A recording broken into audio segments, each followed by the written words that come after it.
Good morning, ladies. It's KCV of Wee Things, and today is another quick video to discuss the construction strips, which you now know how to make very quickly, and how one proceeds with them once one has them cut.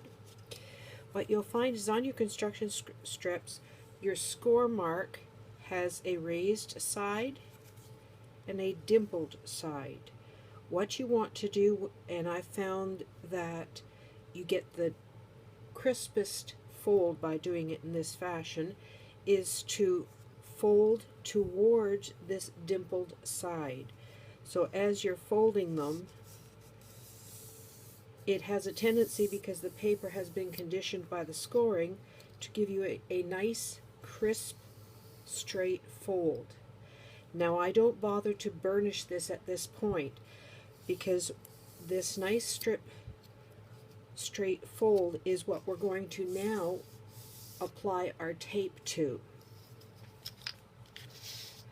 Now I use a 1/4 inch tape, and it is placed not on the fold but just beside the fold. You never want it on the fold, because that will complicate your construction and you could stick a various number of things. I'm going to give this just a slight burnish, always starting from the center and going to the ends so as not to create a wonky strip. So now I have a very nice crisp fold. Open it back up. You now have a good mark to be able to work with. I use score tape. Now there are people and the option of being able to use just adhesive or glue. If you do use glue with these construction strips, you will have to allow yourself some extra time, because you are going to have to hold each joint. Now I place the score tape next to the fold, but again, as I say, not on the fold, and I find I do small little runs at a time.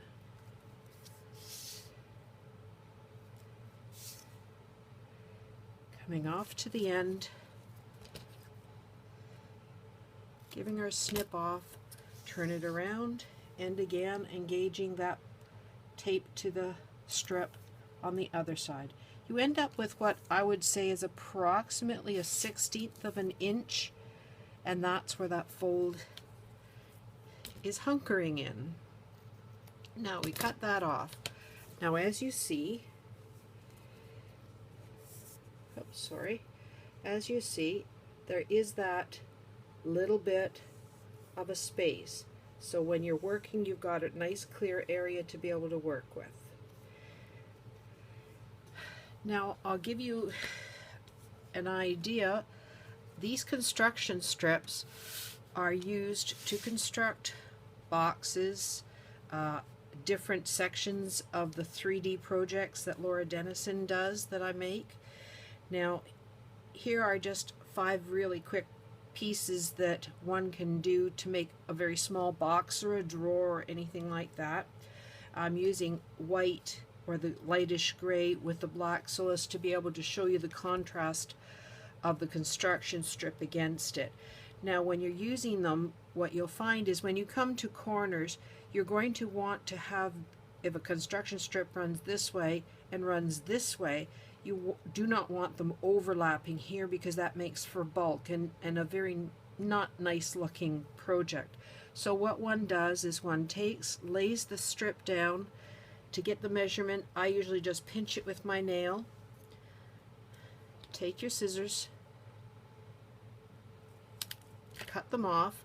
Now to get that really nice miter at the corner, we simply take and cutting towards the fold from the outside, cut on a 45-degree angle. Other end again, 45-degree angle. Check your sizing. Close enough. Then to place this, what you're going to do is, and I find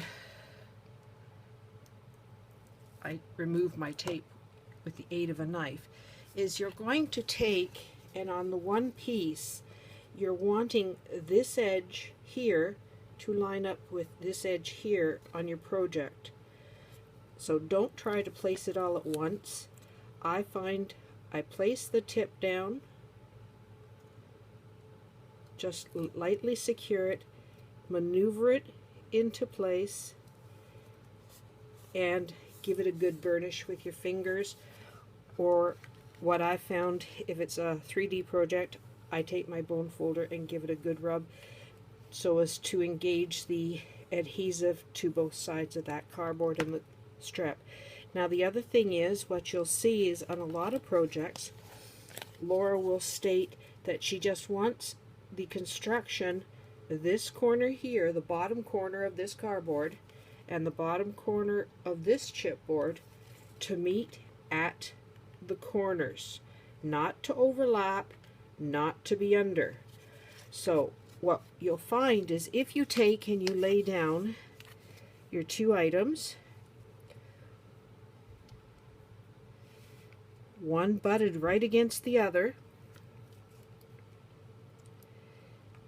and you take, remove your adhesive, again make sure your ends are lined up nice and tight against, and you simply flip that over and give it a burnish.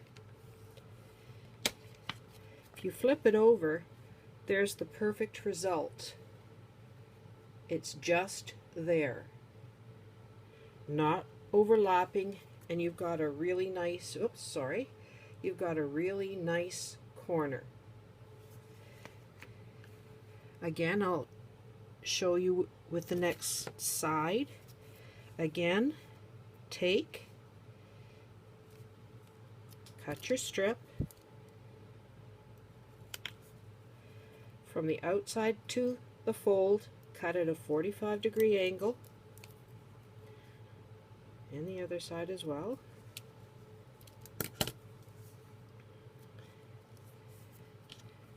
Remove your tape.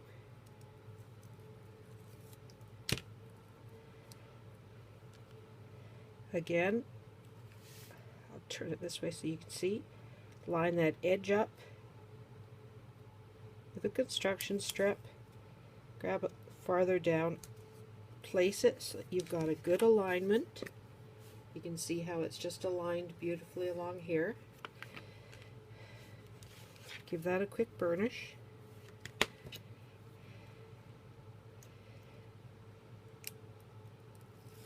Remove the other tape, take your second piece, line it up, nicely solid against that edge, flip your construction strip over, give it a rub. You now have two nicely matched corners.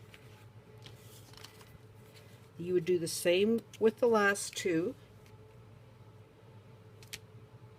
Putting a construction strip here, and as you see here, the construction strip comes down on an angle. So if you have a piece, I'll just cut this piece here to give you an example. If you have a piece that was then adheres here, you would have a good, you can adjust, you would have a good miter at the corner without the bulk. That would also, as you see, that would line up there coming up to make the box. You would then as well have that miter for that up and down angle. Hopefully you can see, there you go, up and down. It's a little awkward holding this, and you would have your box. This leaves for a very nice exterior that one can cover with paper without having the extra bumps for the paper to go over, and it will not show. It will appear to be a very nice clean item. Usually on the insides it's not quite as necessary to have a clean item. I hope that's helped you. Again, in review, your construction strips have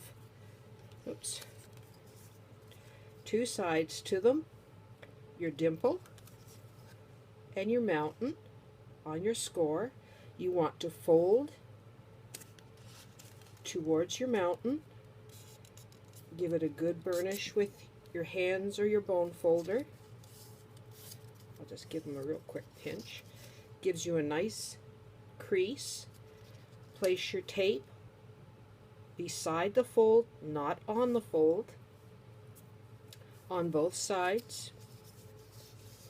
When you're doing a piece that's going to meet at the corner or against another piece, remember you're going to be cutting from the outside towards the fold on a 45. Sometimes, occasionally, when you use this in an album, you may just have to do what's called tabbing, and it's just a very small cut at that point. I hope that this has helped you, and happy crafting to everyone.